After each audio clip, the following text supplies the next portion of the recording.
Fala galera, esse vídeo é para contar como foi essa minha trajetória aí quando eu estava com TAG, transtorno de ansiedade generalizada.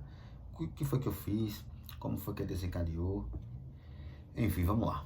Então, 2018, mais ou menos, eu estudava para concurso.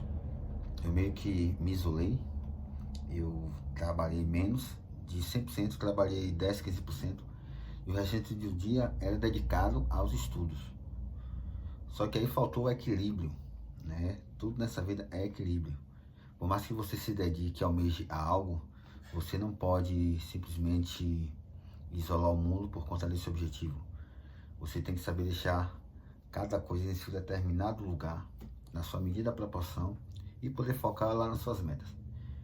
Então eu não fiz isso, eu não tinha lazer, eu não tinha vida social nenhuma, conversava pouco com as pessoas, porque eu estava de fato isolado e dentro de casa, ia para o trabalho poucas vezes, dava 2, 3 aulas por dia não, dia sim, dia não, enfim, tinha um dinheiro ali básico só para pagar as contas, até para uma pizza eu não tinha.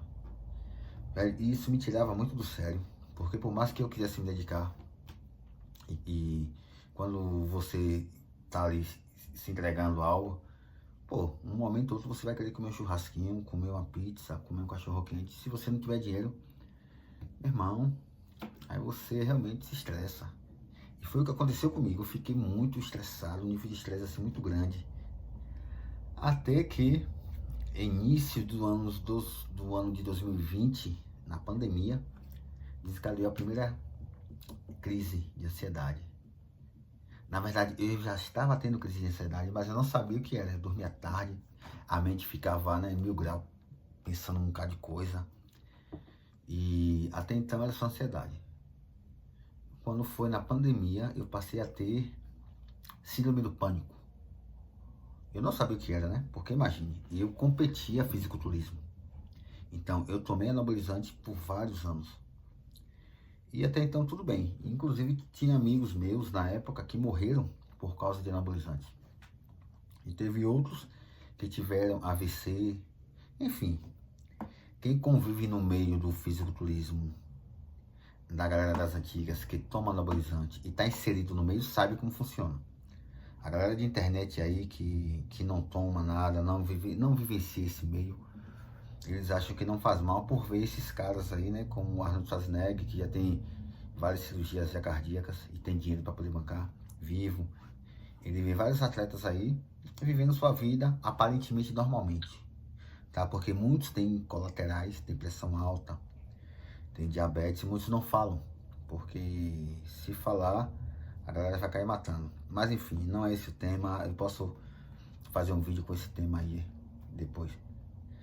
Mas enfim, então por eu tomar muito anabolizante, eu fiquei com muito medo, porque na síndrome do pânico, eu acabei tendo dores no coração, dores no rim, no fígado. E quem já teve esse síndrome do pânico, ansiedade, sabe que essas dores são dores, não só as dores, mas os sintomas em geral. São sintomas ilusórios, você não tem nada. Só que a sensação de estar tendo aquela dor, aquele desespero, aquela angústia é tão grande que você pensa que é verdade, você vai no hospital. Eu fui na emergência várias vezes, acordava de madrugada com o coração acelerado. Parecia que ia sair pela boca. Ia pra emergência, chegava lá e ele, não, só seus batimentos estão normais. Eu falei, não tá não, eu colocava o dedo, eu não conseguia perceber. Ele tá normal, eu colocava o frequencímetro, tudo certinho. Aí eu voltava pra casa. E isso foi por vários meses, foi bem uns 5 meses, 6 meses nessa, viu? E achando que realmente estava sentindo dor, que estava morrendo. Aí eu comecei a associar os anabolizantes que eu tomei, né? Os amigos que morreram, os amigos que tiveram efeitos colaterais. Até que eu comecei a fazer os exames. Fiz um check-up geral. E nesse meio tempo eu acordando de madrugada, né? Dormia tarde, dormia 3 horas da manhã, 2 horas, mas acordava meia hora depois com o coração disparado, né? Isso tudo por conta de síndrome do pânico, que é uma consequência do transtorno de ansiedade generalizada não tratado, né? O próximo passo é esse. E eu sentia muitas dores, então fiz o check-up geral. E deu tudo normal. Mas as dores eu sentia. Assim, quando você faz exames, você pega resultado, dá um certo alívio. Porque você vê que realmente você tá saudável, né? Mas aí quando passar um dia, 2 dias, aquelas dores voltam, véio. Você quer fazer exames de novo, pô. E não adianta você falar, não, pô, tá tudo certo, normal, porque na cabeça da pessoa que tá tendo crise, é tudo real. E você pode falar o que quiser, é frescura, não sei, você nunca teve, então você nunca vai saber. Se um dia você tiver, você pode entender o que é, né? Assim como tem outras doenças também que, como um exemplo, eu esqueci agora, uma doença que normalmente sente dor, é a chamada dor fibromialgia. É a chamada doença não compreendida, porque essas pessoas normalmente sentem muitas dores em todos os dias do ano. Todos os dias. Sentem dores fracas, fortes, ou outros sintomas. Aí muita gente pensa que é frescura, que é algo, né? Que é algo imaginário e tal. Mas por isso que é conhecida como uma dor não compreendida. Porque só quem sente, quem tá ali que consegue compreender, né? A dimensão dessas dores. Mas enfim, voltando para a síndrome do pânico. Então eu comecei a estudar. Eu não conseguia dormir mais, passar a noite em claro. Não conseguia focar em nada. Não conseguia focar em nada, tinha medo, qualquer dor. É como se seu corpo ficasse mais sensível à dor, na verdade, aos sintomas qualquer. Um exemplo, se você sente o seu estômago aí desregulado por alguma coisa que você comeu, você vai sentir, vai colocar a mão e tranquilo, você vai tomar algum chá, algum medicamento. Só que uma pessoa que tem ansiedade e algumas outras doenças, né, como fibromialgia e tal, esse mesmo embrulho na barriga, ela vai sentir 5 ou 10 vezes a mais do que você, que não tem esses problemas. Ou seja, os sintomas são potencializados, tá? E a sensação é real, muito real. Então, era o que acontecia. Exames deram normais e eu continuei com isso. Então, comecei a estudar muito sobre ansiedade, né? Síndrome do pânico. Na verdade, eu vim saber que era síndrome do pânico depois, né? E eu tinha um certo preconceito com pessoas que tinham síndrome do pânico, né? Tinha até uma moça que ela tinha também síndrome do pânico, porque ela era noiva, aí foi abandonada pelo... Não, o cara traiu ela na casa dela com a amiga dela. Ela ficou arrasada, assim, ficou barreada, velho. E ela passou a ter ansiedade e síndrome do pânico. E eu conheci essa moça, né, tal. E eu fiquei com certo preconceito de me envolver com ela. Eu digo pra relacionamento sério. Porque imagina, pô, quem tem transtorno de ansiedade e síndrome do pânico são pessoas que têm problemas psiquiátricos e tal, né? Eu nem sabia o que era na época. Aí eu acabei tendo, né, sentindo na pele e passei a estudar. E o que desencadeia normalmente essas coisas são problemas emocionais. Seja dívida, seja término de relacionamento, seja desemprego que está relacionado à dívida, seja a perda de um ente querido. Pode ser também a ansiedade em realizar alguma meta, algum sonho seu de vida. E você fica, em vez de viver o presente agora, né, sua vida normal, esse algo só vai poder se realizar daqui a um mês. Só que você fica vivendo como se esse mês fosse daqui a pouco. Entendeu? Então isso gera uma angústia, gera essa ansiedade extrapolada, né, sem limites. Então, foi isso que aconteceu. Eu passei a estudar bastante e eu comecei a ver algumas estratégias para poder sair disso, né? Primeiramente, você tem que tentar resolver esse problema na raiz. E como se resolve esse problema na raiz? Existem problemas que não tem como você resolver. A única solução é aceitar. Vamos supor, você perdeu sua mãe. Pô, imagino que seja uma dor. Quer dizer, imagino não, né? Tento imaginar, mas só quem sentiu na pele que vai realmente entender o tamanho dessa dor. Você perdeu sua mãe. Você não tem o que resolver isso aí. O que tem é você aceitar e seguir em frente com essa dor. Ponto final. O que você fazer, ela não vai voltar de volta, não vai voltar, não vai ressuscitar. Infelizmente não. Então a solução é aceitar, ponto. E conviver com essa dor. É duro falar isso, né? Mas é realidade. Então bora viver de realidade. Viver de conversa bonita de Instagram, de rede social, não rola. Então comece aceitando isso. Aí você terminou um relacionamento, porque o cara te batia, o cara te traía, ou vice-versa. Pô, tá dolorido, tá?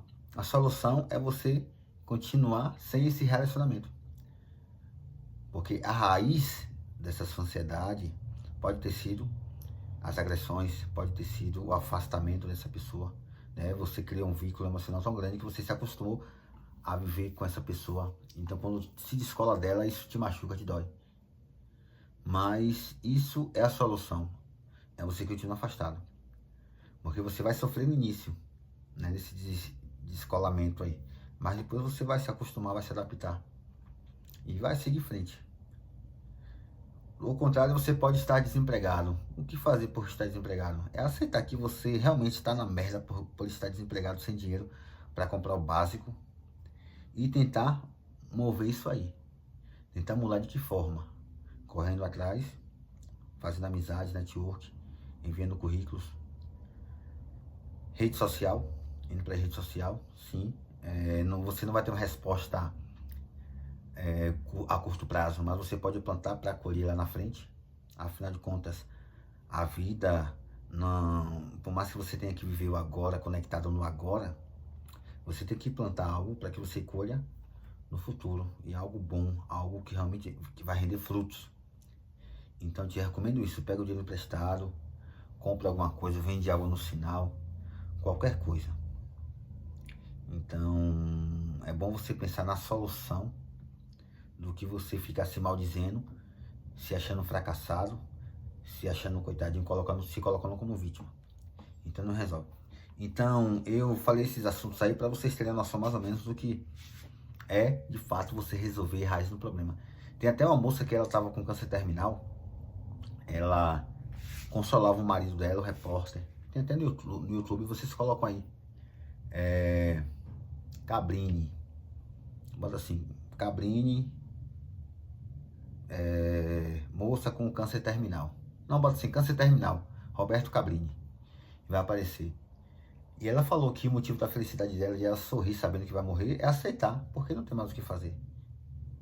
Ela disse que não tem o que fazer. E a resposta que ela teve de Deus até hoje é isso, aceitar o destino dela e pronto.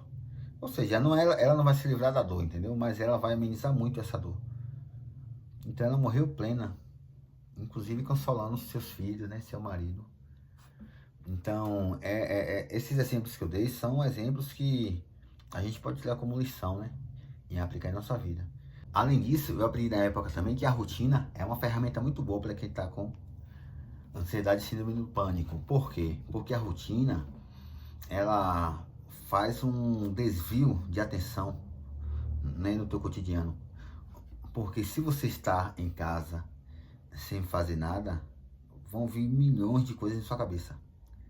Milhões, seus pensamentos vão ficar ali, ó, rodeando o tempo todo. E se você tem uma rotina, uma obrigação de trabalho, de algo, você não vai conseguir pensar em muitas coisas. Porque você vai ser obrigado a focar. Você acorda às 6 horas para estar no trabalho 7. Ou seja, desde quando você acorda, você vai ter que focar em tomar teu banho, tomar teu café, se arrumar e ter que estar lá 7. Ou seja, você já tem uma hora aí de desvio de atenção, focado nesses detalhes até chegar ao trabalho. E quando você chegar no trabalho, você vai bater seu ponto e você vai começar a exercer sua função. Então, esse exercer função vai te obrigar a te manter focado nisso. Consequentemente, não vai ter tempo para lembrar que tu tá lascado, que tu perdeu alguém, que tu tá... Entendeu? Porque você vai estar focado. Volta e meia vai vir um pensamento, mas você vai ser obrigado a retomar o pensamento no trabalho. Então, a rotina não precisa necessariamente ser trabalho. Você pode simplesmente ter um horário para acordar, fazer uma caminhada, voltar da caminhada, tomar banho, tomar café, ler algo. Se você está desempregado, né? Ler, ou então se arruma, vai colocar currículo, volta, vai ler algo, vai aprender alguma coisa nova. Enfim, o importante é você preencher essa sua rotina. E foi isso que eu fiz. Eu não conseguia dormir. Eu deitava, eu cochilava às vezes 3 horas da manhã, 4, e acordava, né, com o coração acelerado, palpitando. Então, eu acabei lendo sempre que fosse dormir, porque a leitura é um sonífero muito bom e muito eficiente. Então, quando eu li o livro, eu lembro que eu usei muito aquele livro, O Poder do Agora, Quem puder comprar, compre, viu? O Poder do Agora. Ele fala sobre você viver o presente conectado com o presente. Porque às vezes a gente está vivendo agora aqui, está aqui no ambiente com algumas pessoas, mas a mentalidade está pensando no futuro lá, do que aconteceu, ou pensando no passado lá, entende? Então você não está vivendo o presente de fato. Só a matéria física está ali. Mas o principal, que é o seu pensamento, não está. Então você não está conectado com a realidade atual ali do momento. Então eu lia muito esse livro. Esse livro me ajudou muito por conta dos seus conteúdos e por ser um sonífero. O sono não vinha, eu não queria dormir porque eu queria dar continuidade no livro. Só que aí eu aproveitava ou então apagava sem querer e dormia. E acordava no outro dia. E nisso eu comecei a trabalhar, né, numa academia que me chamaram, né, pós-pandemia. Eu não queria porque eu já era personal trainer renomado aqui na cidade, já com os alunos de personal já. Então, para mim voltar a trabalhar na academia, no salão como professor, eu tinha um pouco de vergonha, mas aí eu estava muito mal, eu precisava melhorar dessa síndrome do pânico e da ansiedade. Então, eu abracei na humildade e fiquei 8 meses, 10 meses. Fiquei 10 meses, me senti melhor e pedi para sair. E retomei minha vida normalmente. Então, o que eu te recomendo é isso, tá? Rotina, leitura, boas leituras e equilíbrio. Não adianta você focar nos estudos 100% e esquecer o lazer, esquecer o momento com sua família, seu namorado, seu filho. Ou então você focar só no trabalho e não ter tempo para os seus filhos, sua família, sua esposa. Então, aprenda a equilibrar as coisas. E aprendam que nem tudo dá para resolver. E o que não dá para resolver, você tem simplesmente que aceitar e deixar. Ah, mas deu errado porque me prejudicou. É isso mesmo. E você vai ser prejudicado e pronto, e tudo certo. A vida é isso, velho. Nem tudo na vida a gente vai ganhar, vai sair levando vantagem. Vai ter coisas que vamos perder e acabou. E é isso mesmo. A gente vai ter que sair como perdedor ali daquela situação para poder retomar a vida e ganhar em outras. Então foi assim, as dores que eu sentia no coração, as dores imaginárias, né? Imaginárias, que sentia na cabeça, no rim, no fígado, eu parei de sentir. Ah, esqueci de falar, eu sentia muita falta de ar também, eu não sei se vocês sentem, que vocês que têm ansiedade, né, síndrome do pânico, é uma sensação de falta de ar, que eu lembro que na época eu tive Covid, eu fui pra UPA, pra emergência, eu fiquei internado lá, mas a minha falta de ar não era da Covid, eu tive Covid 3 vezes, e a falta de ar não foi da Covid, portanto que minha oxigenação, né, aquele aparelho que já falei pelo dedo assim, eu coloco no dedo, tava normal. A questão é que eu tava ansioso, então essa sensação, a respiração acaba ficando curta, por conta da ansiedade. Então você não consegue encher o pulmão 100%, para depois você soltar, né, o ar, expirar. Mas aí no caso, eu tava respirando, porém a respiração mais curta. E é normal, só que por ser mais curta, eu tinha a sensação de que não estava respirando, então eu sentia falta de ar. E quando eu estava distraído, eu respirava normalmente. Só quando eu me dava conta que eu estava com ansiedade, aí eu sentia falta de ar, né? Você vê como são as coisas. Aí quando eu estava conversando com alguém, dando atenção a alguém, eu estava aqui de boa, na maior paz, respirando tranquilamente. Quando a pessoa saía, eu estava sozinho comigo mesmo, aí eu sentia falta de ar, a sensação de falta de ar. Mas tudo foi curado através disso, beleza? A rotina, leitura e resolução do problema. Ou não, né? Ou simplesmente aceitação do problema. No mais é isso aí. Se você já teve ansiedade ou síndrome do pânico, comenta aqui embaixo aí como foi sua experiência. Você concorda com o que eu falei? Envia esse vídeo para o seu amigo que também já teve. Né? Bora tentar aí trocar uma ideia e ajudar as pessoas que passam por isso, né? Que estão passando. Valeu, galera. Abraço.